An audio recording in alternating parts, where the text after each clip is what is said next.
오늘 추모식은 묵념과 추모사, 추모시, 그리고, 최정주님, 최유진님 아버님 최정주님과 시민대책회의 공동상황실장 이미연님을 모시고 간담회를 진행할 예정입니다.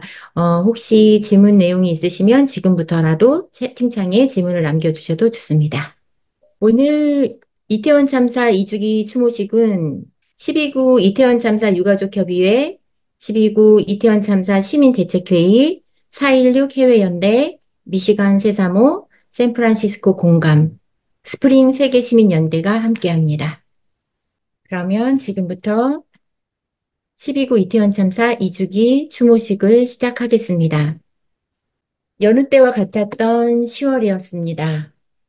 159명은 가족의 품으로 돌아오지 못했습니다. 2022년 10월 29일 대한민국 서울 한복판에서 159명은 압사로 목숨을 잃는 참혹한 일이 벌어졌습니다. 사건 당일 많은 인원이 모일 것을 예상했던 정부는 또 경찰은 제대로 대처하지 않았고 당일 여러 번의 신고에도 불구하고 속수무책이었습니다. 아시다시피 그 이후에 그 어떤 진실도 밝혀진 것이 없습니다. 그 어떤 사과도 듣지 못했습니다. 그 어떤 책임자도 없었고 책임자가 받아야 하는 처벌 또한 없었습니다. 그저 묻으려고만 하는 정부였습니다. 그곳에 그날 국가는 없었고 정부는 없었고 안전한 사회는 없었습니다. 별이 된 159명을 기억하며 묵념으로 추모식을 시작하겠습니다. 함께 묵념하시겠습니다. 묵념.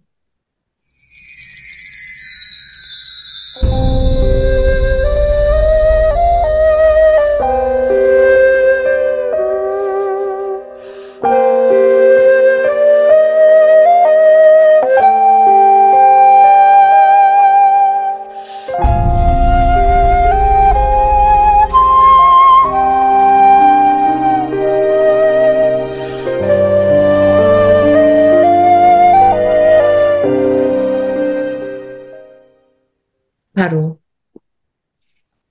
다음은 추모사가 있겠습니다. 최영규님과 염동규님, 연대를 위한 미시건 한인들의 두 분께서 만들어 주셨는데요. 오늘 추모사 낭독은 최영규님께서 해주시겠습니다. 세월호와 이태원, 그 목소리들의 연결은 오래도록 굳어있는 것처럼 보이던 현실의 벽을 비추고 녹이고 있습니다. 이 목소리의 연결에 제 작은 목소리를 더하고 더 많은 사람들이 동참할 수 있도록 제가 서 있는 이곳에서 조금씩 움직임들을 만들어 가겠습니다.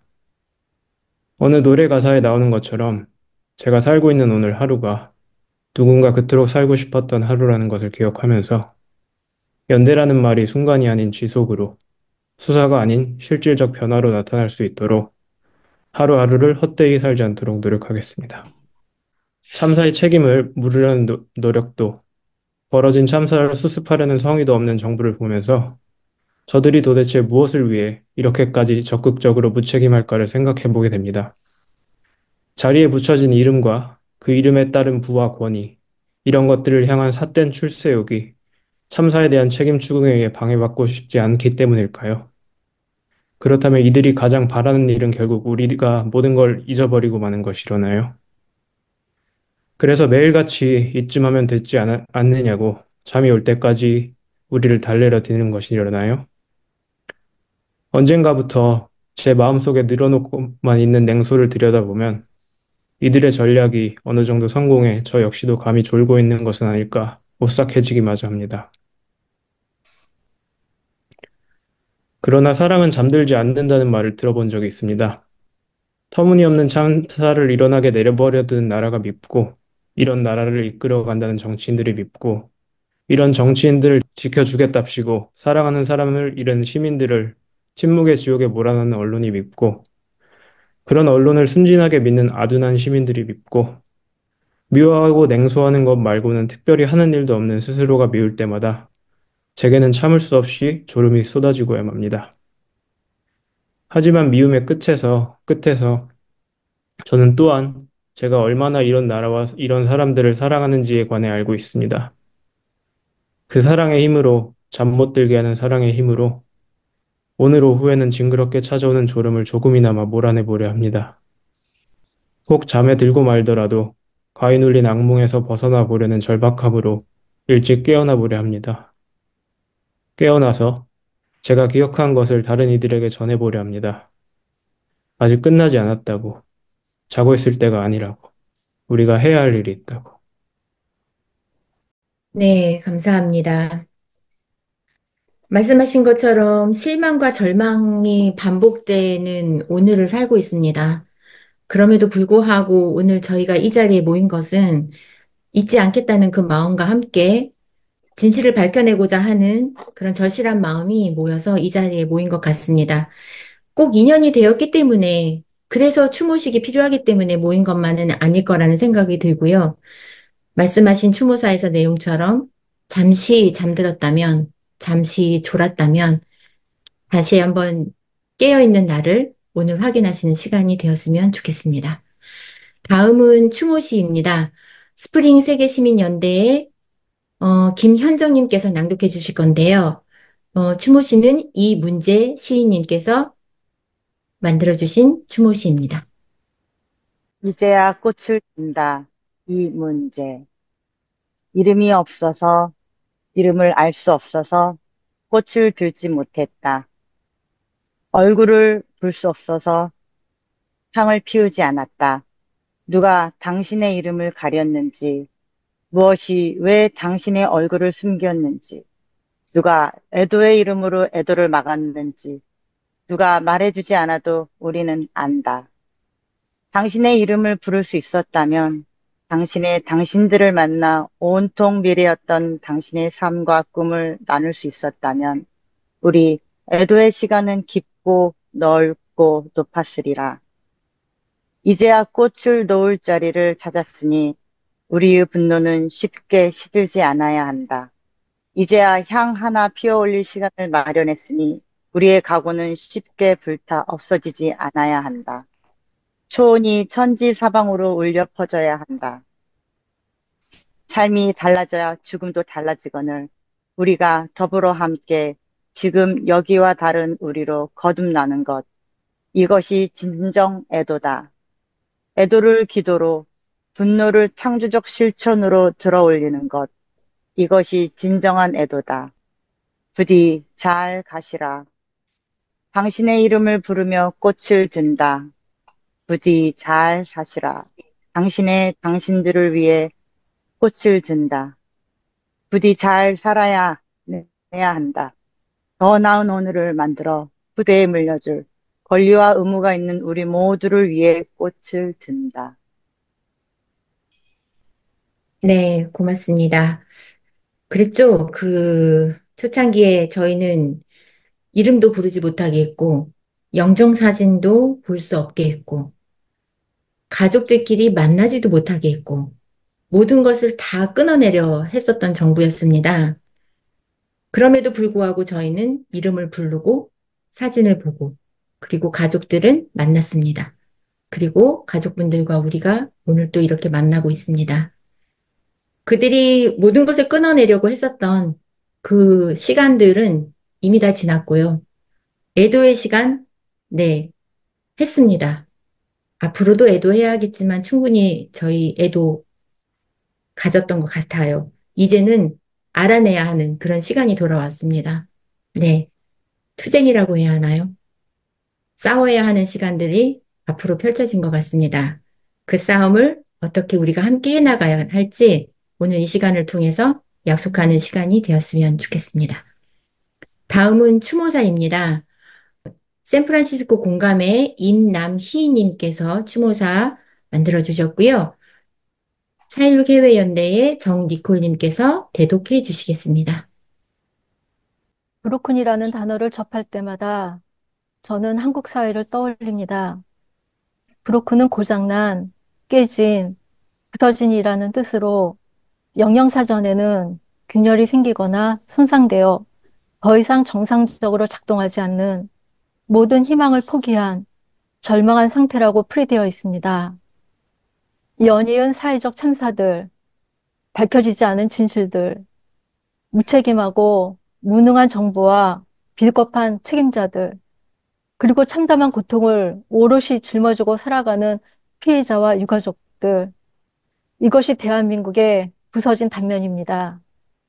몇 년이 멀다 하고 반복되고 있는 사회적 참사, 진실을 비켜간 처벌과 책임 부재, 공허한 재발 방지 대책이라는 악순환의 고리는 언제쯤 끊어질까요?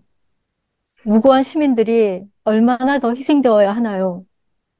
죄 없는 유가족들은 왜 슬픔과 고통 속에서 싸워야 합니까? 이런 질문을 계속해야 하는 상식이 통하지 않는 한국 사회는 크게 고장이 났습니다. 지난 10월 17일 이태원 참사 부실 대응 혐의로 재판에 넘겨진 김강호 전 서울경찰청장이 1심에서 무죄 선고를 받았습니다. 이로써 금고 3년형을 받은 이임재 전 서울 용산경찰서장 등을 제외한 대부분의 책임자에게 무죄가 선고됐습니다. 대통령 부인의 명품백 수수는 무혐의 처리되었고 특검은 거부되었습니다. 뻔뻔함과 거짓과 협잡이 난무하는 그들의 세상은 썩은 내가 진동하고 있습니다.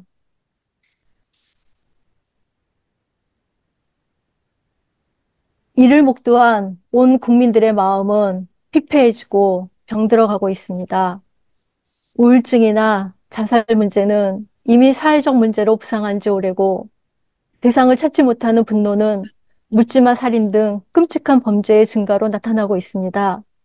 사람들은 화가 나 있고 두려워하고 불안해합니다. 12구 이태원 참사 2주기를 맞아 159명의 희생자들을 떠올리며 한국 사회의 현실을 잠시 돌아봤습니다. 그리고 이 혹독한 현실 속 사회 정의의 최전선에서 맨몸으로 싸우고 있는 유가족들을 생각합니다. 누군가는 버거워서, 사는 게 바빠서, 두려워서 외면하고 있는 불의에 당당히 맞서 싸우고 있는 그분들에게서 희망을 봅니다. 그리고 그분들과 함께 손잡고 나아가며 작은 힘을 보태고 있는 모든 깨어있는 시민들에게서 미래를 봅니다. 진실이 은폐될수록 생명의 소중함이 외면당할수록 현실이 암울할수록 우리는 함께하며 더 단단해져야 합니다. 끝까지 희망을 가지고 포기하지 않을 때 정의가 승리하고 역사가 바뀝니다. 미래는 우리 모두의 손에 달려 있습니다. 159명의 희생이 헛되지 않도록 진상이 규명되고 책임자가 벌을 받는 그날까지 잊지 않겠습니다. 고장나고 부서진 한국 사회가 정상화되고 상처투성인 국민들의 마음이 치유되는 날 159개의 아름다운 별들이 더욱더 빛날 것입니다. 참사 2주기를 맞아 다시 한번 희생자분들의 명복을 빌며 유가족들께 심심한 위로의 마음을 전합니다. 감사합니다. 네, 추모사 감사합니다. 윤석열 정부의 무능함과 그 부정부패는 뭐 이루 말할 수가 없죠. 이태원 참사가 윤석열 정부에서 일어난 참사이기 때문에 더더욱 가리려고 하고 은폐하려고 하는 것도 맞습니다. 그래서 이 정부 하에서 진실을 규명하고 책임자를 처벌하는 것은 정말 정말 힘든 일이죠. 그럼에도 불구하고 계속 말해야 하는 것이 우리들의 사명인 것 같습니다. 하늘에서 보고 있는 159명의 별들이 우리가 어떻게 싸워나가고 있는지를 분명히 기억하고 있을 것입니다. 우리가 그들을 기억하는 것처럼 그들도 우리를 기억하고 있을 것입니다. 그렇기 때문에 우리가 앞으로 어떻게 싸워나가야 될지에 대해서 함께 이야기를 나누는 그런 시간을 가져보려고 합니다. 오늘 간담회에 두 분을 모셨습니다. 두 분은 일단 처음은 최유진 양의 아버님, 최정준님, 그리고 12구 시민대책회의 공동상황 실장님으로 계시는 이미연님 두 분을 모셨고요. 일단 그 두 분에게 자신의 소개를 먼저 들어보는 시간을 갖도록 하겠습니다. 두 분과 함께 이야기를 나누는 동안 질문이 있으신 분들은 채팅창에 남겨주시면 저희가 함께 이야기를 나누겠습니다.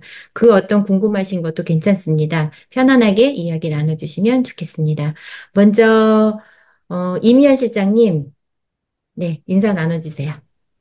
네, 안녕하세요. 저는 12구 이태원 참사 시민대책회에서 활동하고 있는 이미현이라고 합니다. 반갑습니다. 네, 반갑습니다. 그리고 우리 최유진 양의 아버님, 최정준님, 인사 나눠주세요. 안녕하세요. 저는 12구 이태원 참사 유가족 협의회 최유진 아빠 최정주라고 합니다. 만나뵙게 돼서 반갑습니다. 네, 반갑습니다. 두 분 어저께 한국에서 늦은 시간까지, 네, 추모식 있었는데요. 네, 아침 일찍 참 함께 해주시느라고 너무 피곤하실 것 같아요. 네, 일단 우리, 이미연 실장님, 처음부터 이태원 참사 2022년 네, 이태원 참사가 일어난 처음부터 유가족분들과 함께 네, 그 시민 대책회의를 운영하신 걸로 알고 있는데요. 이태원 참사에서 가족분들과 함께 이 일을 해 나가야겠다라고 어떻게 생각하시게 되었는지 함께 하게 되신 어떤 계기나 아니면은 뜻이 있으셨는지에 대해서 먼저 말씀해 주시면 고맙겠습니다. 네, 제가 답 드리기 전에 저희 지금 들어와 계신 분이 유진 아버님 말고도 애진 아버지, 애진 음, 어머니, 상은 음. 어머니, 상은 이모, 주희 아버지, 혜리 어머님 이렇게 해서 7분이 지금 가족분들이 음, 들어와 계시다는 거 먼저 공유 드리고요. 네, 예, 저는 고맙습니다. 저는 지금 참여연대라는 시민단체 소속이기도 하고요. 그래서 그 시민사회가 이렇게 사회적 참사가 있을 때마다 어떻게 이제 역할을 할 수 있을까도 이제 피해자분들과 함께 이 진상규명이라든지 정부를 향해서 이런 이제 진실을 요구하는 과정이나 이런 데는 항상 이제 함께 왔었잖아요. 세월호 때도 마찬가지고. 그래서 저희도 당연히 예, 단체에서는 해야 할 일이라고 생각했고, 마침 제가 이제 그 역할을 맡게 되어서 이제 제 개인적인 의지보다는 일단은 조직적인 참여에 따라서 한 거라서, 예, 그거는 그 정도 답하겠습니다. 네. 네. 그러면 그 조직적인 참여로 이제 처음에 시작을 하셨는데, 2년이라는 시간을 함께 보내시면서 분명히 개인적인 어떤 다른 마음도 생기지 않으셨을까 하는 생각이 드는데, 처음에 참여하실 때와 지금 2년이 지난 지금과 어떤 그 마음의 변화 혹은 차이점이 있을까요? 어, 그 마음의 변화가 있으면 섭섭해하실 것 같은데, 오히려. 네. 네, 처음처럼 지금도 오히려 처음에는 참사 자체뿐만 아니라 참사 이후의 수습 과정에서의 대응 과정에서의 이제 그 정부의 어떤 태도나 이런 거를 처음에는 잘 모르고 있다가 처음에 이제 추모 기간도 설정되고 그래서 뭐지 했는데 이제 그 이후에 되면 될수록 얼마나 이제 피해자들이 모이는 거나 피해자들에 대해서 이제 무시하고 있는지가 이제 계속 더 느껴져서 음, 오히려 이제 세월호 때 학습을 한 걸로 더 이제 악랄하게 약간 이제 가족들을 연결하지 못하게 한다든지 이런 게, 음, 더 이제 알게 되니까 시간이 지날수록 오히려, 가족분들은 어떨지 모르겠지만 정말 이 가족들은 정말 그런 당연한 권리조차도 인정받지 못했다라는 게 너무 마음이 아프고 그런 음, 부분에서는 계속 그래서 함께 해야겠다 이런 생각하고 음. 있어요. 네, 네, 이 참사를 그들이 학습을 통해서 자기네들을 지켜나가는 그런 방법을 깨달았다는 게 정말 정말 화가 나고 슬픈 일인데요. 네, 우리 유진 양 아버님, 최정주님, 네, 아, 이 그간 2년의 시간을 저희가 어떻게 말로 다, 그쵸? 네, 표현 당연히 할 수 없는데, 어저께 추모식에서 아버님께서 첫 질문을 제가 이걸 꼭 드리고 싶었어요. 아버님께서 작사하신 거 맞으시죠? 우리 아, 네, 네, 네, 하림님께서 불러주신 그 곡에 아버님의 마음이 담겨 있는 것 같아요. 예, 2년의 시간을 한마디로 표현할 수는 없으시겠지만, 짧게라도, 네, 아버님의 2년은 어떠셨어요? 제 인연을 짧게 말씀드리면, 아직도 어, 잘 믿기지 않고요. 어제 행진을 하면서 문득 그런 생각이 들었습니다.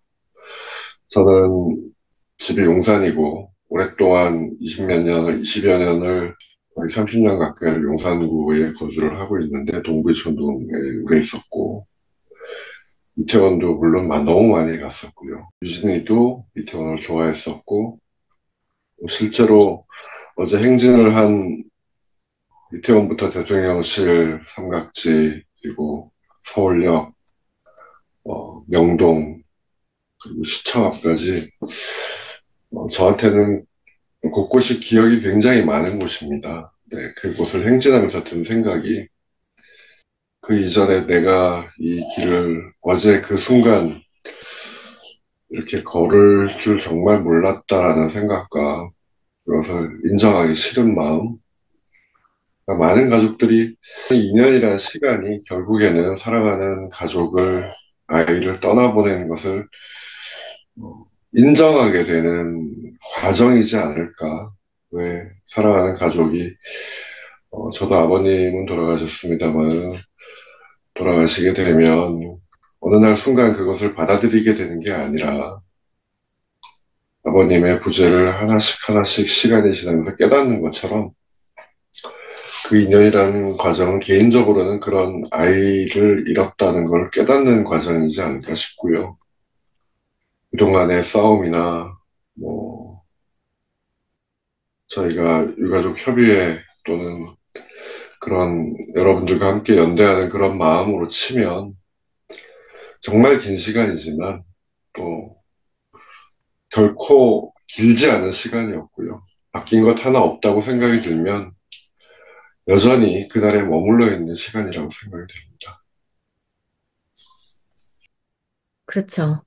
행진을 하면서 현실로 와 닿는 그런 순간이셨을 것 같은데, 우리가 알고 있는 유진님은, 참 똑똑하고, 또 음악을 좋아하고, 똑똑해서 또 이 뉴욕에까지 제가 알기로는, 네, 미국에 있는 뉴욕 대학교까지 공부를 하러 오고, 이런 어떤 겉으로 보여지는 그런 참 당차고 그런 딸이님이셨다고 이야기를 들었어요. 우리가 알고 있는 그런 모습 말고 아버님이 알고 있는 유진님, 어떤 딸이었어요? 이렇게 되더라고요. 유진이에 대해서 물어보면 여전히 살아있고 여전히 저한테는 하나밖에 없는 소중한 딸이기 때문에 웃음이 먼저 나오게 됩니다. 근데 어, 당돌한 아이였고 당찬 아이였고 또 한편으로 수줍음이 많았고 또 본인 스스로가 준비가 되지 않으면 나서기를 꺼려하는 좀 AB형이었거든요. 뭐 그런 걸 떠나서 저한테는 유진이 엄마 표현대로라면 하나도 미운 데가 없는 저한테는 이쁘고 고마운 딸이었습니다. 지나고 나서 유진이가 가고 나서 친구들을 통해서 듣게 되는 수많은 이야기들이 있는데 어, 유진이가 많은 친구들이 좀 부러워하는 쉽게 말하면 공부도 잘하지만 잘 놀고 여기 지금 같은 자리에서 하지 못하는 얘기들을 제가 너무 많이 들어서 근데 오히려 그런 모습들이 저는 보기 좋더라고요. 뭐, 모범적이고 착하기만 하고 이런 모습이 아니라 흐트러지기도 하고 친구들 사이에서 감출 수도 있고 또 비밀을 공유할 수 있는 그런 이야기들을 들었을 때도 그런 모습들도 굉장히 유진이답다라는 생각이 들 정도로 행진을 하면서도 든 생각이 유진이는 2000년생이었고 22살에 그런 일이 생겼지만 22년이라는 시간 동안 또 24년이라는 시간 동안 한 번도 제게 실망이나 또는 제가 유진이를 다르게 생각한 적이 없었던 것 같습니다. 그게 자식인지 모르겠습니다만, 어, 유진이가 제게 와줘서 너무 고마웠고, 제가 유진이 아빠인 게 오히려 자랑스럽다는 생각이 듭니다.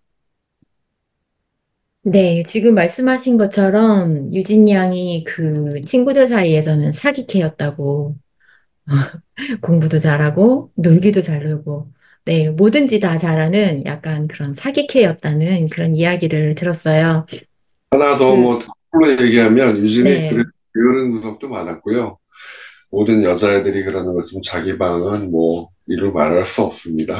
음, 예, 아마도 유진님이 떠나고 나서 아버님이나 어머님이 유진님에 대해서 더 많은 거를 알게 되지 않으셨을까. 저희가 자식을 키우다 보면 사실 저희가 알고 있는 부분은 되게 작은 부분이잖아요. 그러지 않았을까. 그래서 더 보내시기 아프지 않으셨을까. 뭐 그런 생각을 잠시 해봤습니다. 음, 지금 아시는 것처럼 여러분들은 다 이미 뉴스를 통해서 아시는데요. 그 참사의 주요 책임자들이 1심 재판이 나왔어요. 그쵸? 무죄 선고가 나왔습니다.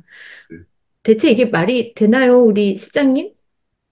아, 네. 이 상황에 대해서 조금 저희 설명이 좀 필요할 것 같습니다. 어, 일단 뭐, 박희영하고 이제 크게는 이제 용산경찰서의 책임자들은 이제 형을 받은 거고요.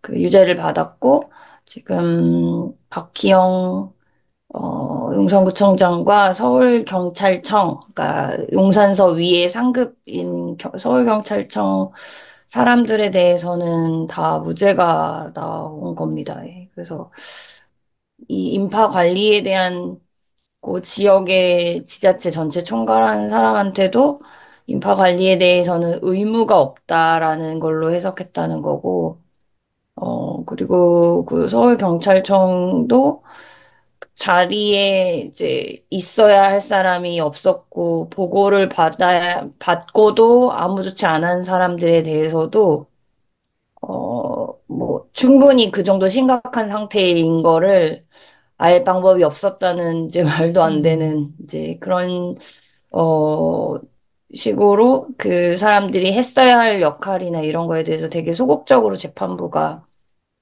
보고서 판단을 무죄로 한 거였고요. 그래서 전체적으로는 검찰이 워낙 그 이걸 입증하는 데에 대해서도 충분치 않았고 유죄임을 입증하기 위한 이제 그런 부분도 불- 충분하지 못해서 사실 가족들이 그래서 의견서도 각 재판마다 따로 냈거든요. 보통 이제 형사재판이다 보니까 이 피해자 그 변호인이나 이렇게 직접적으로 참여할 수 있는 게 아니라 이제 검찰과 그 피고인인 이제 그 공직자들 요렇게가 되고 검찰에 이제 저희 의견서를 제출해서 이런 부분을 검찰이 더 반영해야 된다. 이런 거를 이제 계속 그 각 재판마다 했는데도 불구하고 검찰이 충분하게 죄를 입증하려고 노력하지 않았다고 보고요. 그리고 또 재판부조차도 그런 법을 너무 법리를 너무 이제 그 문장 그대로 실제 그 권한을 가진 거에 대해서 생각을 안 하고 너무 이제 소극적으로 해석한 것의 결과였다고 봅니다. 네, 그래서 결과가 그렇게 나왔어요. 앞으로 어떻게 진행이 될까요? 일단은 항소는 다 한 상태예요. 그래서 검찰에 이제 즉각적인 항소를 요구를 했었고, 가족들이, 바로 다 항소는 된 상태여서 이제 2심 재판이 진행이 될 텐데요. 그러면 이제 그 검찰에서 이제 새로운 증거나 새로운 이제 법리를 가지고 이제 문제가 됐던 부분들을 이제 입증해내야 되는데, 지금 이제 막 특조위가 또 시작이 됐고, 그래서 지금 그동안에 유죄를 이끌어내기에 충분하지 못한 이제, 어떤 조사 결과들이 충분하지 못했다라는 게 이제 또 이야기가 되고 있는 부분이라 특조위에서 어느 정도 그 책임을 입증해내는 뭔가 진상조사가 이루어진다면 조금 2심 결과는 좀 달라지지 않을까라고 좀 기대를 해보고 있습니다.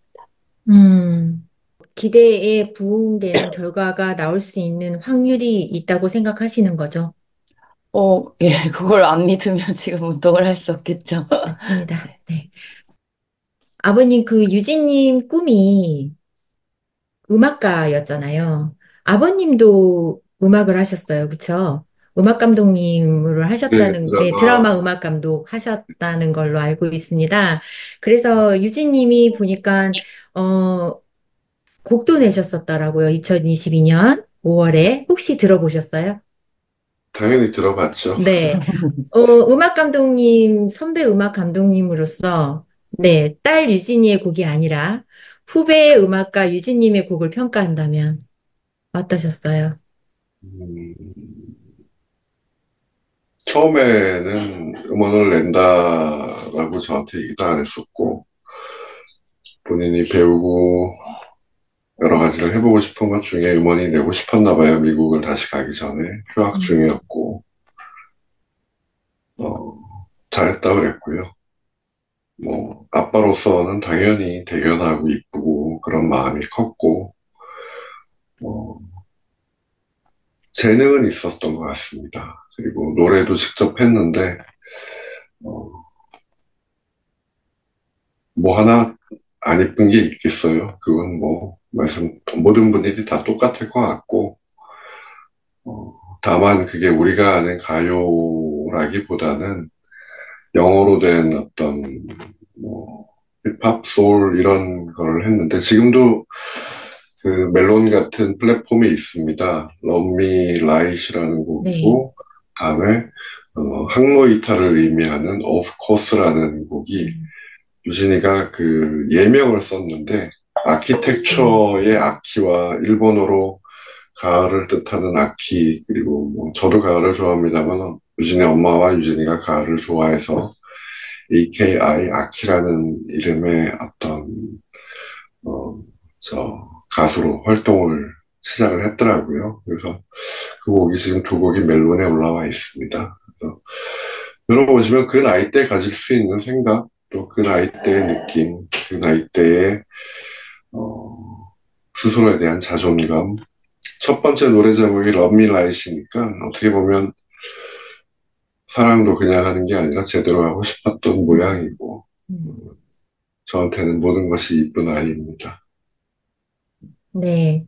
그 노래를 러브미 라이트를 들어봤어요. 되게 네, 통통 튀고 상큼한 정말 20대 초반에 예, 그 여자아이가 만들 수 있는 그런 곡이었던 것 같아요. 네, 여기 참석하신 분들도 한번 들어보시면 우리 유진님이 어떤 딸이었는지 네, 함께 기억하시는데 도움이 되지 않을까 싶습니다. 그 유진님이 어머니가 그 유진님을 어, 핸드폰에 울릴 때 늘 좋은 딸 우리 딸, 유진 네 이렇게 표기가 뜨게끔 해 놓으셨었다고 알고 있어요. 혹시 그거 그대로 갖고 네, 그대로 네. 가지고 있고 저는 어, 예쁘고 이쁘고 고마운 우리 딸, 뭐 이쁘고 음, 고마운 최유진 이렇게 돼 있습니다. 네. 아직도 유진님한테 메시지 보내시나요? 아버님 유진님한테 메시지 보내신다고 들었어요.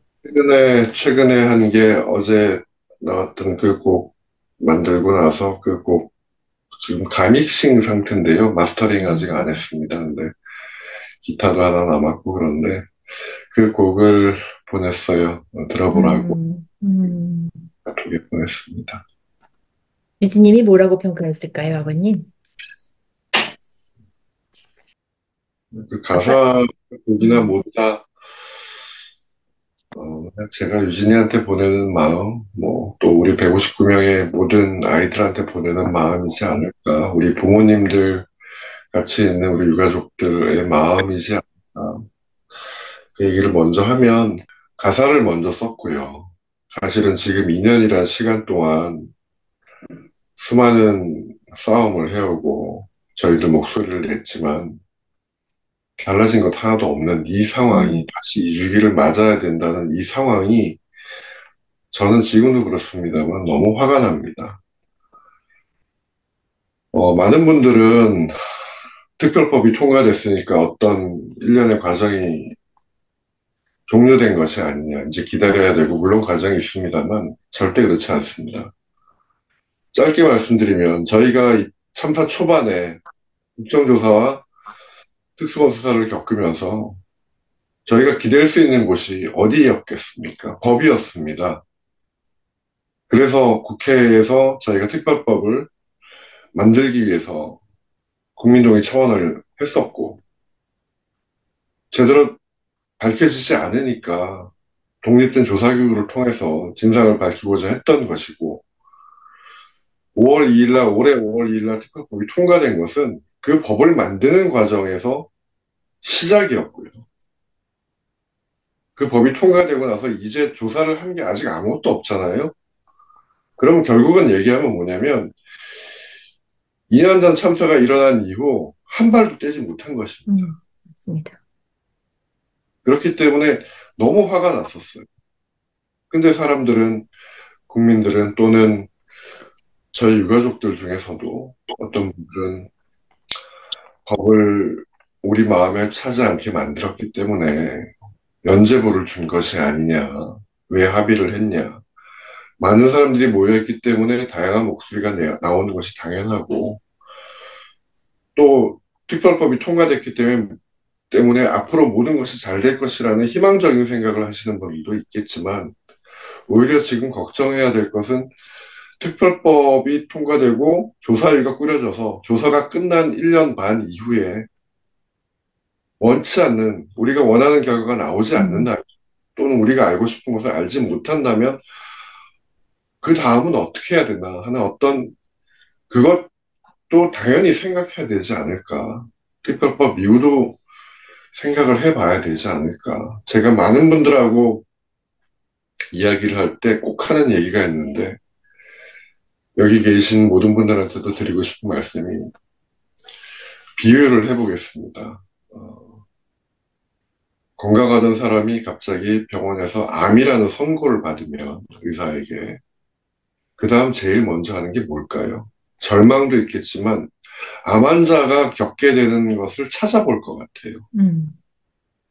어떤 과정으로 버티고 이겨내고 또는 생을 마감하게 되는지 여러 가지 과정을 찾아보고 의사를 통해 얘기를 듣고 내가 대비를 하는 거잖아요. 저희는 그 대비가 전혀 안 돼 있는 거예요. 갑자기 원치 않는 유가족이라는 이름을 제가 또 하나 가지게 됐었고, 아이가 떠난 것도 있지만, 이제 그걸 이겨내고 싸움을 하려고 해도 그 싸움이라는 게 당연히 따라와야 되는 어떤 사회적인 공리에 가까운 그런 일들인데 그게 되지 않으니까 알고 싶어도 알려주는 사람이 없어요. 이 일은 앞으로 어떻게 될 것이며 나는 어떻게 살아갈 것이며 모든 것이 어떻게 앞으로 진행될 건지 미리 알고 대비하고 싶은데 저희는 지금까지 특별법에 매달려서 특조위 결과만 보고 쫓아왔단 말입니다. 그러면 정작 중요한 것은 그것은 좀 전에 말씀드린 것처럼 시작인데 그 다음은 어떻게 될 것이며 원치 않는 결과 그래도 여전히 부족하겠죠. 그러면 그 다음엔 어떤 마음으로 어떻게 살아가야 되고 무엇을 해야 되는지 알고 싶은데 그것을 알려주는 사람들이 아무도 없었어요. 저희 유가족들이 9월, 10월 지금 강연회라는 것을 통해서 시민대책회의를 포함해서 많은 어떤 저희의 멘토가 될 만한 분들 또는 각계각층에 계시는 여러분들에게 질문을 하고 강연을 몇 번 했습니다. 그 이유가 유가족으로서 어떻게 살아야 되나 이런 마음도 있지만 또 한편으로는 어떤 마음으로 우리가 앞을 바라보아야 되나, 시야가 너무 한쪽으로만 쏠려 있는 것은 아닌가 그런 생각들도 많이 하는데 그런 것들이 저희가 알아야 될 것이라고 생각이 들고요. 지나간 시간들도 그렇지만 앞으로도 여러분들도 혹시 모르신다면 저 유가족들이 어떤 마음으로 또는 사회적 약자라고 하는 재난 참사를 입은 당사자들이 여러분들과 같은 연대를 통해서 많은 것들을 이겨내고 견뎌낼 수도 있고 오늘을 사는 것일 수도 있고 좀 더 많은 관심과 목소리를 내주시는 것이 저희 같은 사람들에게 굉장히 큰 힘이 됩니다. 그래서 그것을 알리고 싶었고 그런 손길을 말 한마디를 기대하게 됩니다. 그냥 유진이 엄마 아빠로 살아왔고, 그 다음에 내 일을, 드라마 음악 감독, 혹은 어떤 내 사회적인 그런 어떤 일들을 하면서 살아왔는데, 어느 날 갑자기 나를 유가족으로 불리우게 되는, 그런 상황에 닥치신 거잖아요. 네. 누구도 겪어보지 않으면 사실 모르는, 저희가 아무리 여기에서 함께 합니다. 이게 뭐 어떻게 많이 아픈 마음을 저희가 달래드리고 이런 것들을 하더라도 사실 유가족이 되어보지 않으면 모르는 그런 상황이지만, 그럼에도 불구하고 여기 오늘 오신 분들은 계속되는 사회적 참사에 연대의 마음을 가지고 세월호 때도 그랬고, 지금 이태원 참사도 그렇고, 늘 함께 하시는 우리 분들이시기 때문에 앞으로도 특히나 우리 이태원 참사 같은 경우에는 윤석열 정부에서 일어난 이 참사이기 때문에 더더군다나, 저희가 마음을 함께 해서 나가야 되는 일임에는 분명합니다. 갈 길이 상당히 멀죠. 저희가 아까 말씀하신 것처럼 정부에서는 세월호 참사를 학습했지만 저희는 많은 참사들을 봐오면서 저희 나름대로의 또한 학습이 있었잖아요. 정말로 많은 시간이 앞으로도 필요하겠으나 저희가 함께하고 있다는 것에 대해서 늘 잊지 마시고, 사실 저희의 힘이 그렇게 크지는 않습니다. 하지만 그럼에도 불구하고, 오늘 보시면요, 아버님, 여기에 진짜 세계 각국에서 다 모였어요. 네. 한번 쫙 보시면, 물론 한 지역에서 한 분이 들어오신 곳도 있음에도 불구하고, 있지만, 그럼에도 불구하고, 저희 전 세계에서 다 모인 사람들이기 때문에, 저희의 힘을 좀 받으셔서 조금이라도 힘을 내셨으면 이 자리를 빌어서 하는 마음을 한번 가져봅니다. 혹시라도 이야기 나누시고 싶으신 내용이 있으시면, 지금 채팅방에 남겨주시면 저희가 계속 아버님과 그 다음에 저희 실장님과 이야기를 나누고 있고요. 유진이 양 아버님 외에 다른 유가족 분들도 참석을 해주셔서 저희가 잠깐 긴 시간은 안 되겠으나 이미 시간이 정해져 있어서 잠깐이라도 한번 인사를 들어보면 어떨까, 싶은데요. 제가 불러드리는 분들 외에도 혹시 제가 그 호명이 안 되시는 분들이 있으시면 실장님이나 아니면은 우리 저기 유진님 아버님께서 호명해 주시면 좋을 것 같고, 지금 처음에 키워주신 분이 안녕하세요. 인사 잠깐 나눠주실 수 있으실까요? 안녕하세요. 상은이 엄마 강선이라고 합니다. 조금 전에 사회자님께서 큰 힘이 아니라고 하셨는데 사실 저희한테는 굉장히 큰 힘이에요.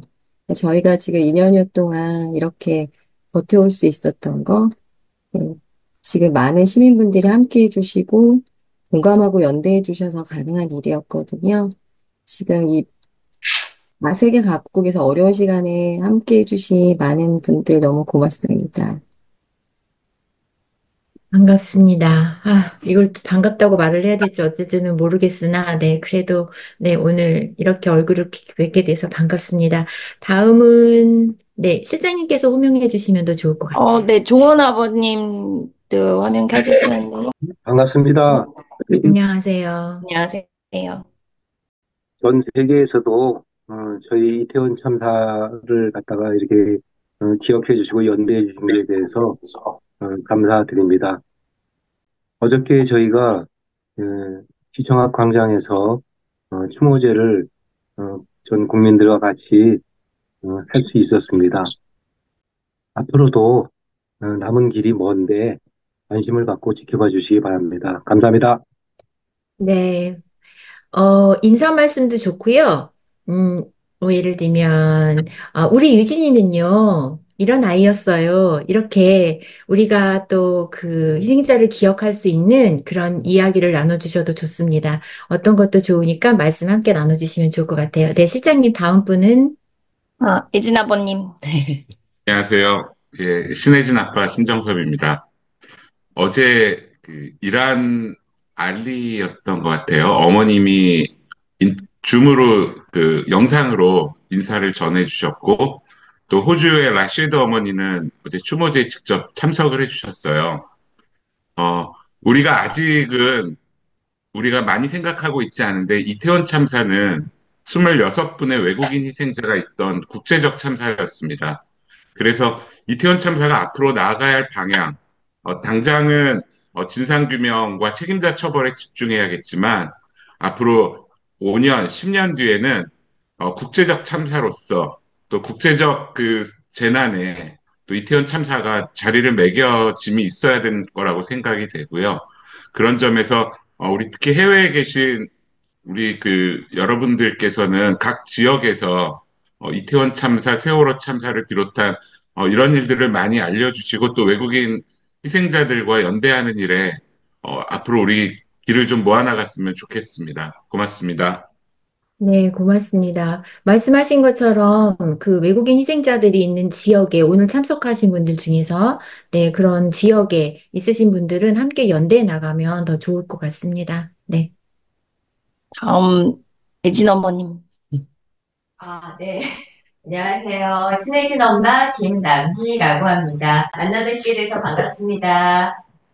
네, 오늘 바쁜 와중에 참석해 주셔서 진심으로 감사드립니다. 여러분들이 함께 해주시는 게 큰 힘이 되고 많은 위로가 되고 있습니다. 세계 각국에서 이렇게 함께 연대해 주심에 정말 감사드리고요.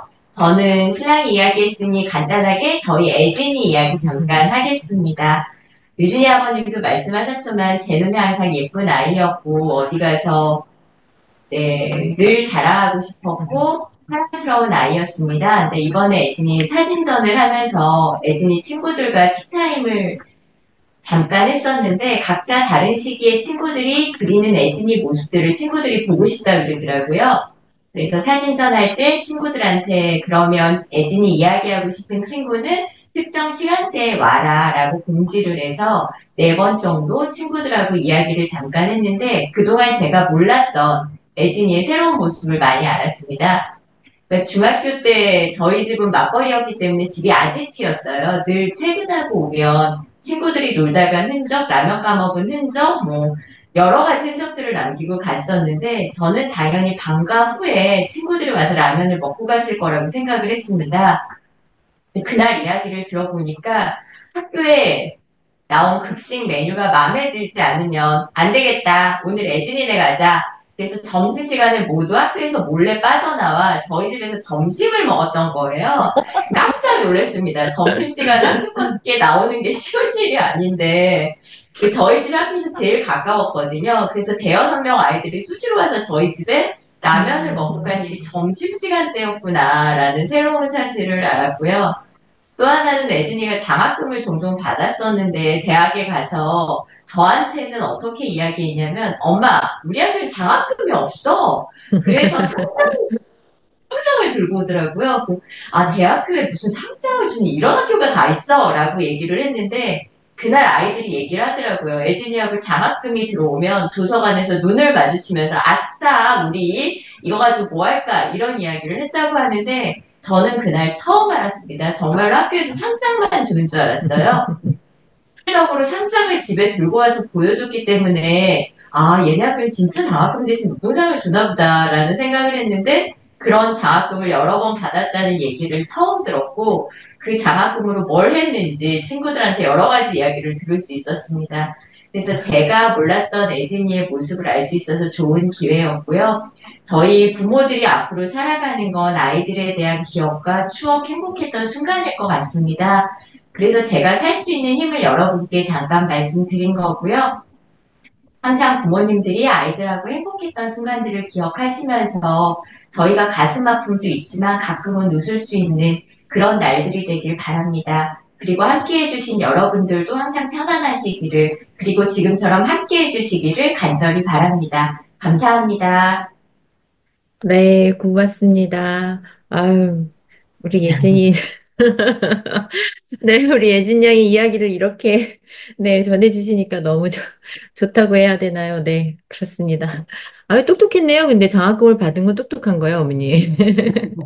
네, 혹시 다른, 예, 네. 또 호명해 지금 주실 분. 주희 아버님 화면 켜고 계신데요. 아버님 혹시 한마디 부탁드립니다. 네, 안녕하세요. 반갑습니다. 이렇게 많은 관심과 사랑으로 우리 하늘에 댄 그 159명의 별이 언젠가는 반짝이는 그날이 올 것이고 진상 규명 확실히 될 것이라 믿습니다. 저희는 저희 주위가 둘째 딸로서 워낙 주위의 친화력이라든가 성격이 워낙 좋아요. 자기 혼자서 독립적인 그러한 추진력이라든가 그런 걸 잘하고 있어요. 뭐, 어릴 때, 저기 관내에 유치원 합창단 하면서 또 그러면서 공부하다가 어느 날 뉴질랜드 초등학교 때 유학을 갔는데 가려고 할 때에 전에 좀 아픈 일이 있었어요, 병원에. 그래서 병원에 가서 하는데 그러한 얘기를 했습니다, 제가. 주희야, 네가 가게 되면은 아픈 고통을 네가 겪어야 되는데 갈 수 있니? 라고 하니까 그 어린 초등학교 3학년 연령에도 자기 자신의 마음을 굳혔는데 딱 간단한 집념이 강했어요, 아주. 그래서 거기 가서 한 초등학교 5학년, 6학년까지 하고 6학년 끝날 무렵에 여기 와서 다시 졸업하고 중학교를 들어갔는데요. 중학교 가면서도 또 다니면서도 본인이 그러한 문화랄까 코스프레라든가 놀이터 그런 거를 자기가 체험하기 위해서 일본에서 인터넷으로 구매해서 그러한 걸 또 사용했고 또 휴대폰에 이런 핫피스라고 하는 그러한 거를 자기가 하면서 온라인으로 판매해서 그러한 문화에 아주 좀 감각적이라 할까 상당히 잘했어요.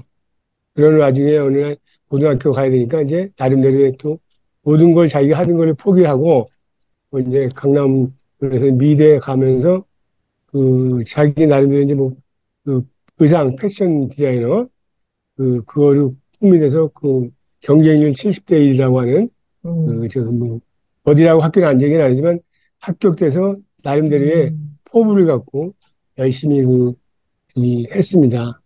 그러나 우리 주위보다 많은 훌륭한 또 우리 별들이 있는데 우리 우리 사랑하는 우리 주위 지금도 보면은 새록새록 기업관 가면 제가 항상 눈물이 나와요.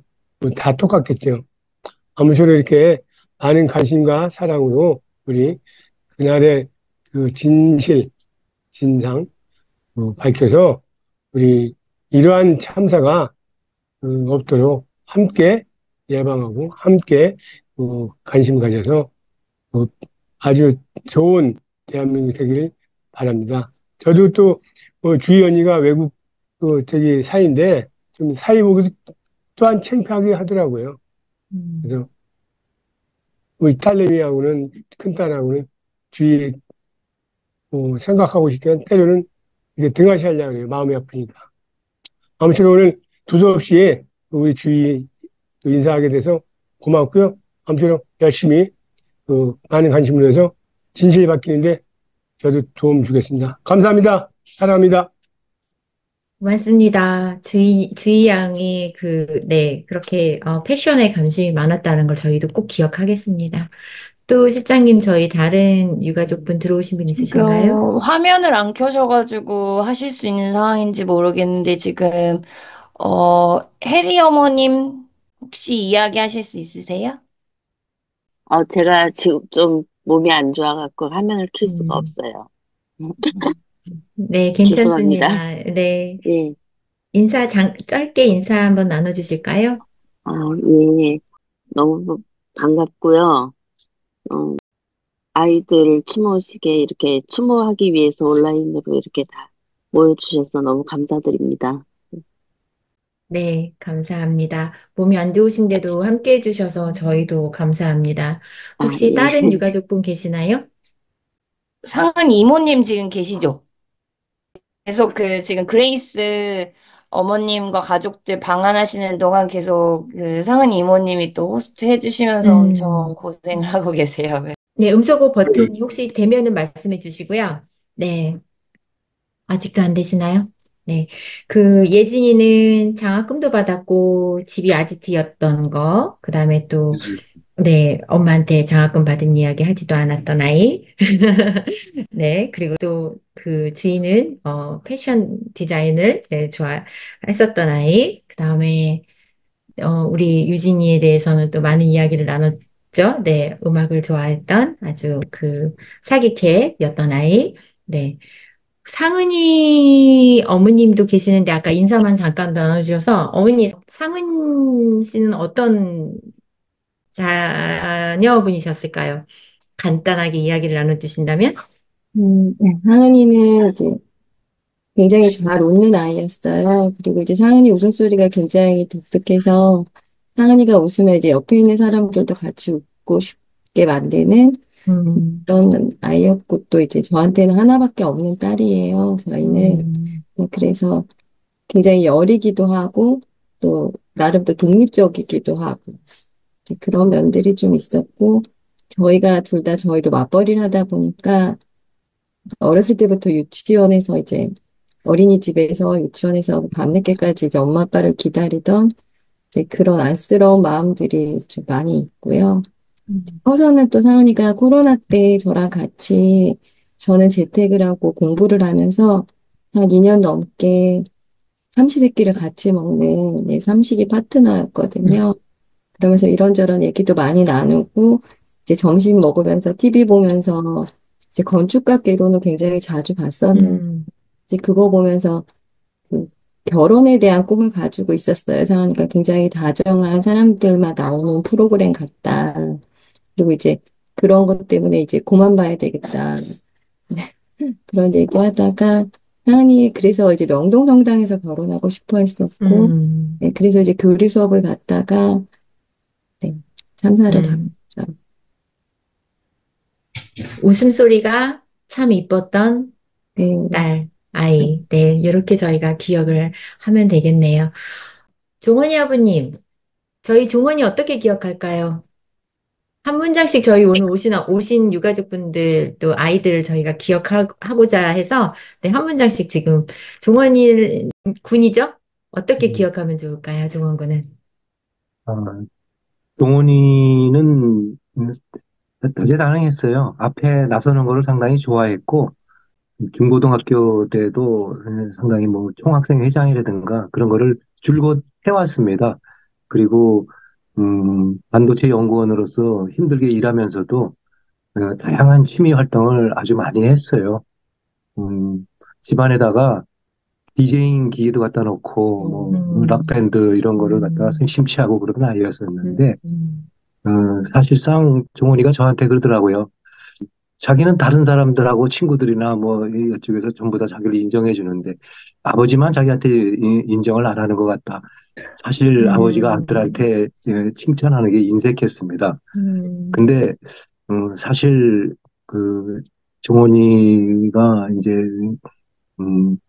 듬직하다는 것을 많이 느낄 때가 됐는데 네, 믿고 이제 그를 의지할 수 있겠구나 이렇게 됐는데 갑자기 가버렸습니다. 아쉽습니다. 그러게요. 아버님한테 인정을 되게 받고 싶어 했었던 아드님이셨을 것 같아요. 네. 끼쟁이였네요. 음악을 그렇게 막 하고 그러는 거 보면 엄청 끼쟁이였을 것 같아요. 네. 우리가 또 종원님은 끼쟁이 아들 종원님으로 기억하겠습니다. 오늘 함께 하신 유가족분들의 우리, 아이들, 딸, 아들들을 저희가 한 문장씩 꼭 다는 기억하지 못하더라도 기억하도록 저희가 꼭 노력하고 오늘 이야기 나눠주신 것들은 절대 잊지 않고 기억하면서 함께 연대하도록 저희가 꼭 약속을 드리겠습니다. 이제 거의 마칠 시간이 다 되어서 질문 한두 가지만 더 하고, 네, 마칠게요.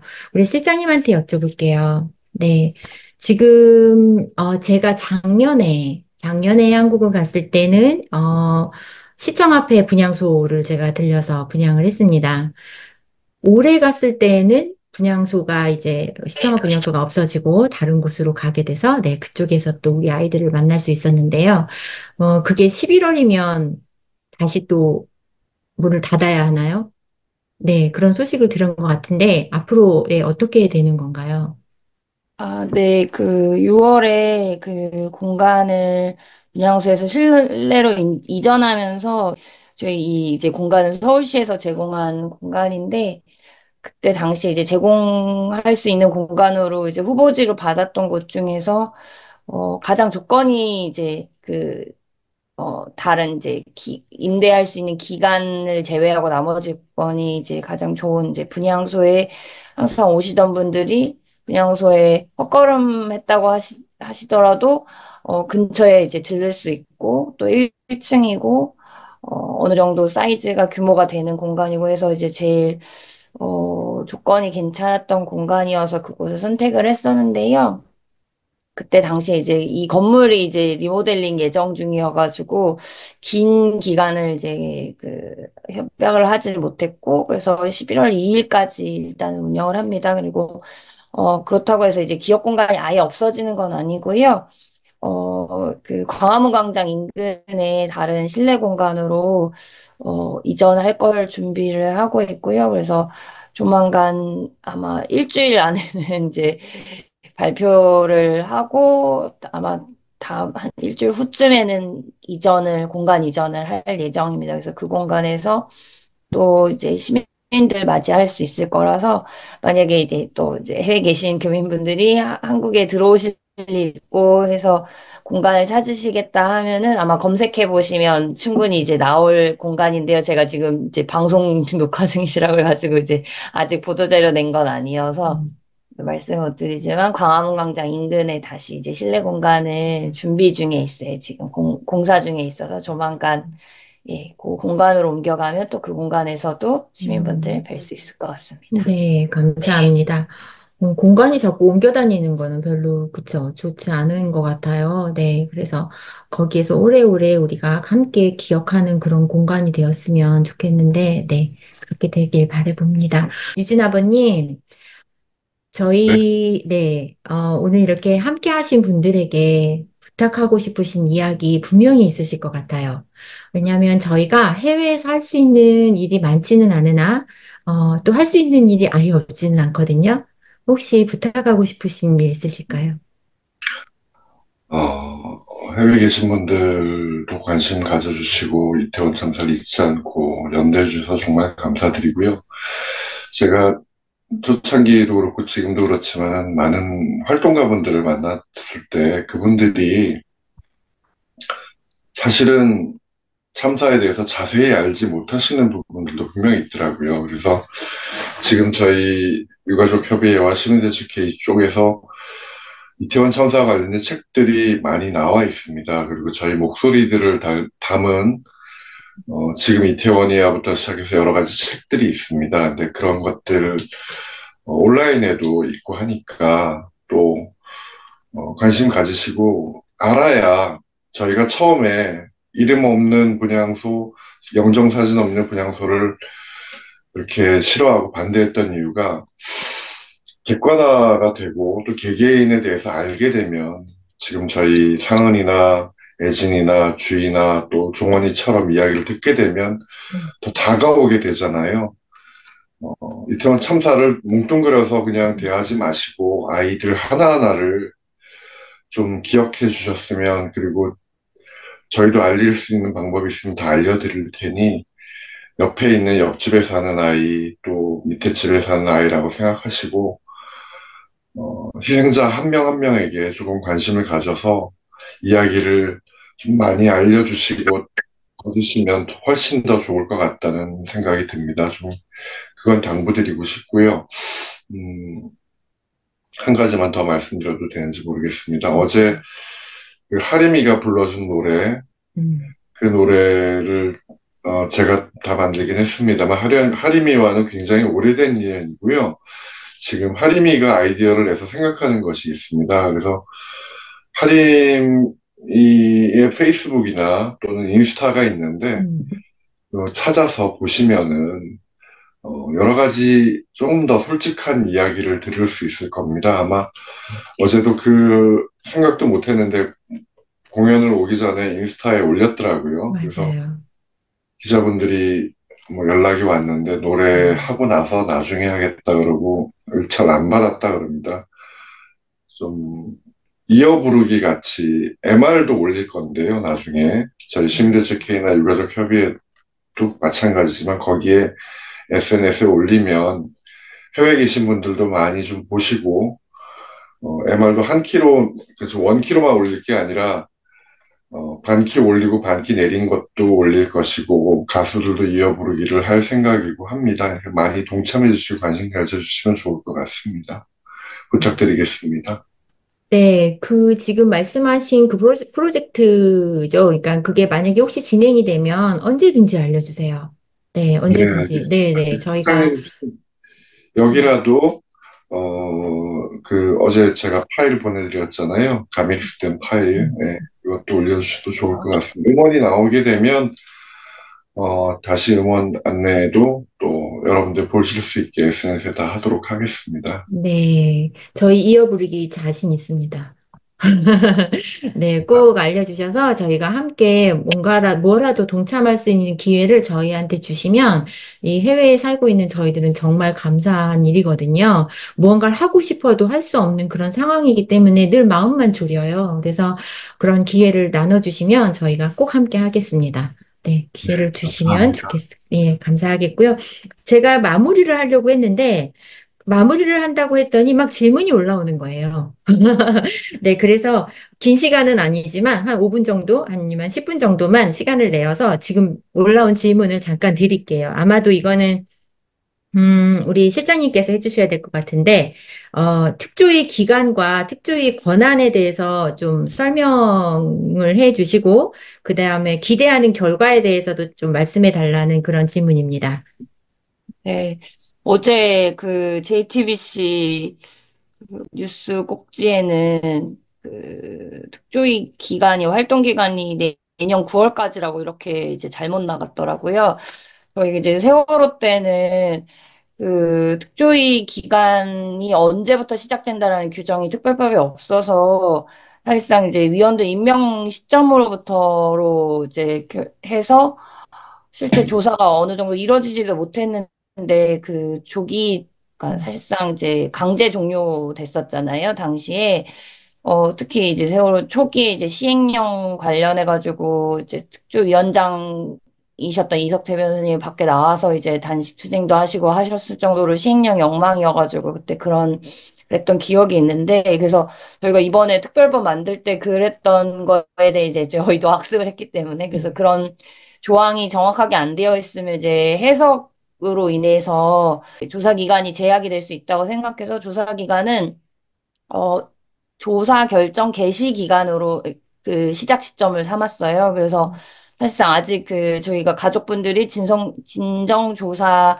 신청서를 제출하고 하긴 했지만 아직 그거를 조사 개시 결정을 내려진 건 아니에요. 그렇기 때문에 아직 그 특조위 그 조사 기간 1년이 시작되진 않았어요.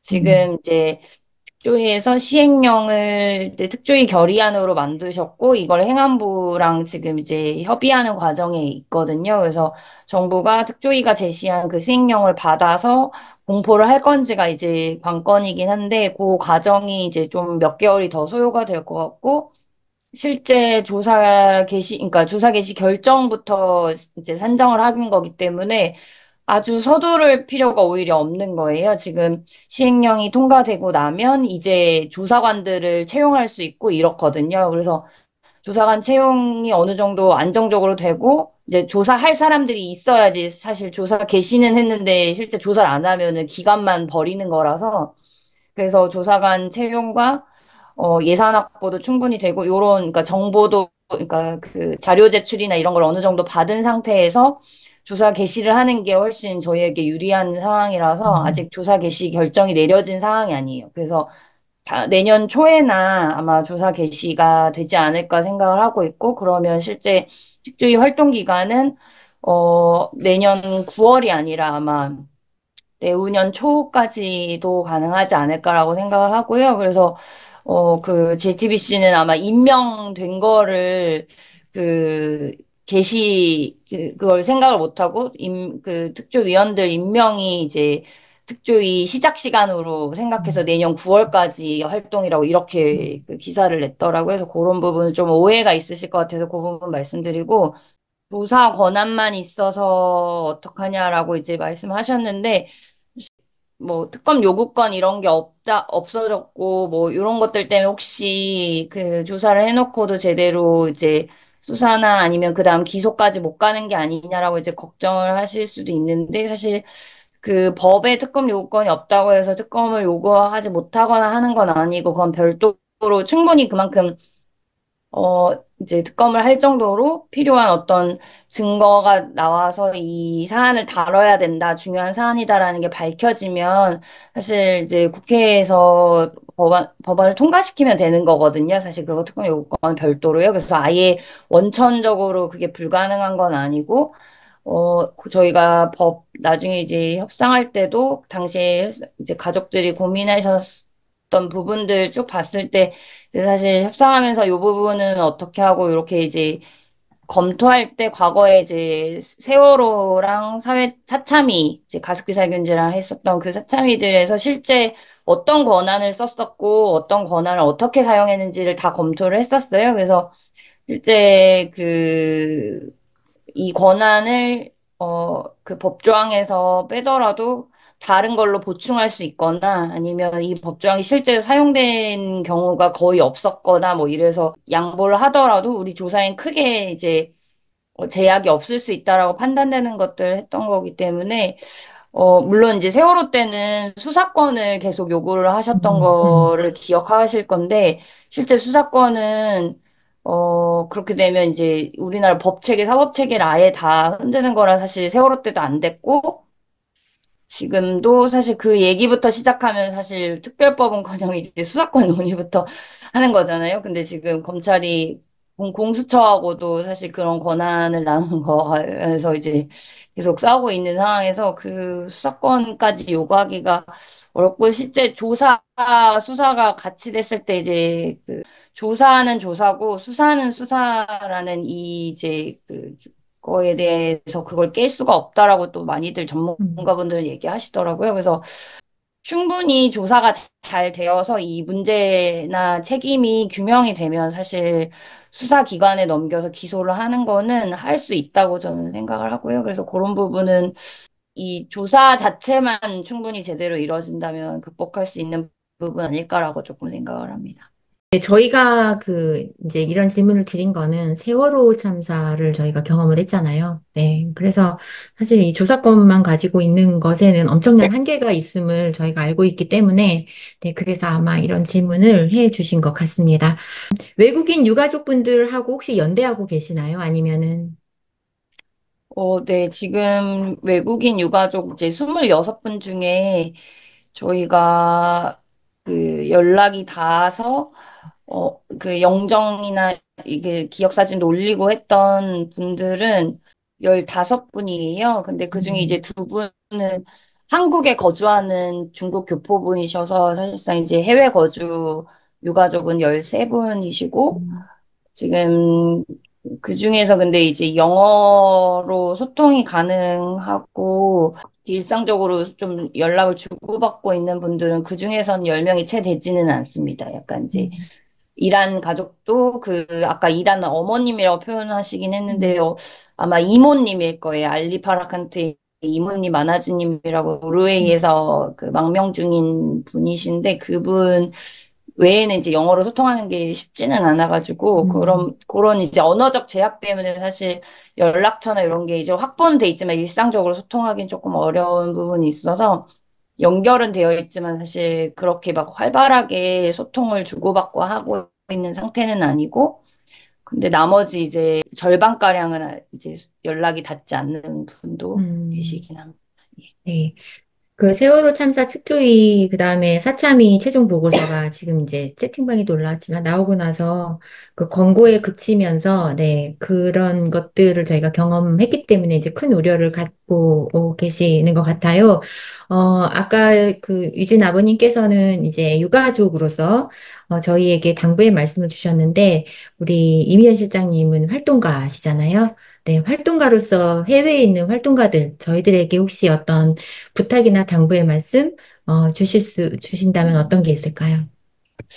사실 그 해외 분들은 할로윈이라는 거에 대한 편견이나 이런 게 사실 상대적으로 없으시잖아요. 이제 그 문화에 많이 이제 접하실 기회도 있고, 아마 이태원이라는 공간에 대해서도 만약에 한국에 들어오시고 하면 외국인들이 많이 가는 곳이고, 주변에 아마 지인분들 중에 한국인이 아닌 이제 지인분이 한국에 간다면 이태원이라는 공간이 이제 외국인 방문객들에게는 되게 가볼 공간으로 아시겠지만 사실 저도 이제 이태원 할로윈 문화를 그렇게 많이 즐기진 않았지만 그게 익숙하지 않은 정도는 아니었지만 이번 참사 이후에 제가 확인한 건 사실 우리 사회에 이태원과 할로윈에 대한 편견이나 아니면 아예 모르는 무지의 상태에 있는 분이 생각보다 많고 그거에서 시작된 이제 편견이나 뭐 이런 거를 가지고 계신 분이 생각보다 많은 것 같더라고요. 그래서 어제 저희 추모대회에서도 계속 이정민 위원장님도 얘기하셨고 그 생존자 이주연 씨도 얘기했고 계속 얘기했던 게 이제 사실 그 많은 수천 명에 달했을 생존자 중에 실제 목소리를 내시는 분은 진짜 제가 대책회에서 연락할 수 있는 사람 한 세명밖에 없어요. 생존자가. 그러니까 저희가 계속 생존자분들 연락드리고 하겠다고 이제 곁 프로젝트 뭐 이런 걸 했지만 실제로 저희에게 연락을 주시는 분은 정말 없고 목소리를 내지도 않으시고 그래서 사실 이런 거가 그 바탕에는 이제 이태원과 할로윈 이 문화에 대한 무지로 인한 이제 왜곡, 편견 뭐 이런 것들로 인해서 이 참사를 바라보는 시각들이 되게 좀 왜곡됐다? 이렇게 좀 된 부분이 있어서 그런 부분에 이제 해외에 계신 분들은 좀 더 이제 자유롭게 이제 생각하실 수 있고 그래서 좀 더 그런 부분에 대해서 이 이태원 참사가 해외에 계신 분들이 봤을 때는 정말 어처구니 없는 그 이후 과정까지 보시면 아마 그럴 거라고 생각하는데 그런 부분들을 좀 더 많이 얘기를 해주시면 좀 이제 그 외국에서의 시점, 이제 외국인 유가족들도 계시지만 해외에서 봤을 때 이 참사가 어떤 문제가 있고 이런 부분들을 국내 분들은 이제 편견이나 이런 거에 노출이 많이 되니까 사실 잘 못 보시는 부분도 있는 것 같아요. 그래서 해외에 계신 분들이 그런 부분을 좀 더 많이 얘기해 주시면 좋지 않을까 이런 생각을 좀 해봤습니다. 예나 지금이 어쨌든 그 언론의 문제인 거네요. 그렇죠? 언론에서 계속 언론도 그렇게 그렇고, 몰아가는 네. 그런 것도 있는 것 같아요. 그죠? 이제 초기에 이제 소위 음. 말하는 정치인들이나 이런 공직자들이 했던 말들, 뭐, 예, 그런 것들이 영향을 미치기도 하고, 사실 개개인들의 이제 분들도 자기네들이 경험해보지 못한 그 이태원이란 지역, 경험해보지 못한 할로윈 문화. 문화, 이런 것들을 너무 이제 단편적인 어떤 장면들로 이제 왜곡해서 생각하시는 경우도 의외로 많으신 것 같더라고요. 그러게요. 참, 진실을 밝혀내는 것도 힘든 상황인데, 그런 어떤 문화의 개입까지도 이해를 시켜야 되는 상황이니 참으로 쉽지 않은 일들입니다. 유진 아버님의 이제 그 기사 인터뷰를 보다 보니까, 유진이의 이름을 그 정의구현 사제단에서 그때 김현식 신부님께서 유진이의 이름을 최유진 이렇게 불러주셔서 너무 그 좋았다라는 기사를 제가 봤어요. 그 당시에는 이름도 부르지 못하게 하고 영장사진도 우리가 접하지 못하게 하는 그런 상황이었었잖아요. 오늘 참석하신 저희 유가족분들, 자제분들, 별이 된 우리 아이들의 이름을 제가 다는 부르지 못하지만 오늘 참석하신 분들의 우리 아이들의 이름이라도 한번 불러보면서 마무리를 하려고 합니다. 다 기억하지는 못하지만 마음속에 담고 있지만 저희가 159명을 다 기억하지는 못하지만 오늘 이 이름만이라도 기억하는 그런 시간이었으면 좋겠습니다. 신혜린, 이상은, 정주희, 최혜리, 임종원, 최보람. 네. 오늘 참석하신 우리 유가족분들과 함께 또 참석하신 해외의 많은 활동가분들과 함께 이 이름은 저희가 오늘 꼭 기억하도록 하겠습니다. 많은 질문들도 이야기 나누고 싶은 이야기들이 많이 있으신데, 네, 시간이, 정해져 있어서 이렇게 이야기를 나누고요. 그 다음에 혹시 시간이 되신다면 저희가 잠시 추모식이 끝나고 나서 이야기를 잠시 나눌 수 있는 시간을 가져도 좋을 것 같습니다. 그 이태원 참사 2주기를 맞이해서 그 다큐멘터리 또 나왔어요. 별은 알고 있다. 그리고 영화도 나온 걸로 알고 있습니다. 예열이라는 영화고요. 그리고 책도 나왔습니다. 그 730일간의 그 참사 가족들의 이야기를 담은 참사는 골목에 머물지 않는다. 예, 2주기를 맞이해서 다큐멘터리, 영화, 책 이런 것들이 나오면서 조금 더 우리가 연대의 힘을 키워나가고 있습니다. 해외에서도 저희가 2주기를 맞이해서 조금 더 큰 연대의 힘을 키워나갔으면 하는 바람이고요. 안전을 원한다면 참사를 기억하자. 유가족분들이 행진하면서 외친 말이라고 합니다. 기억. 저희가 참 오랫동안 그 기억이라는 단어들을 지금까지 써오고 있는데 다시 한번 되새기는 그런 시간이 되었으면 좋겠습니다. 159개의 아름다운 역사가 어느 날 순간 사라졌습니다. 참사의 본질이 무엇인지, 그리고 과실이 무엇인지, 또 누가 어떤 잘못으로 인해서 이러한 일들이 생겨났는지 반드시 밝혀내야 하고 그에 맞는 처벌과 함께 그에 맞는 사과와 함께 앞으로 이러한 일들이 벌어지지 않도록 저희는 주시하고 지켜봐야 합니다. 안전한 사회에서 살아가야 한다는 것은 국민들이 너무나도 당연한 권리이고 기본적인 권리입니다. 그럼에도 불구하고 그 권리가 지켜지지 않는 현재의 대한민국 정부인데요. 그 권리가 지켜지는 날까지, 그리고 진실이 밝혀지는 날까지 진실을 향해서 우리 모두 걸음을 함께 해 나갔으면 하는 바람을 가져봅니다. 이태원 참사 2주기 추모식에 함께 해주신 여러분 진심으로 감사하고요. 세계 각 지역에서 참석해 주신 분들, 그리고 함께 활동하고 계시는 활동가분들, 그리고 우리 유가족분들, 네, 함께 해주셔서 진심으로 고맙습니다. 오늘 이 날이 참사 2주기의 추모식으로 끝나는 것이 아니라 앞으로 3주기, 4주기에 갈 때까지 하나하나 진실을 밝혀내는데 한 발자국 더 앞당겨서 가는 그런 시간이었으면 하는 바람을 가져봅니다. 이것으로 이태원 참사 2주기 추모식을 모두 마치겠습니다. 여러분 나가지 마시고요. 인증샷 찍을게요. 두 번 네. 찍을게요. 하나, 둘, 셋. 한 번 더요. 하나, 둘, 셋. 네, 수고 많으셨습니다. 감사합니다. 좋습니다. 고맙습니다.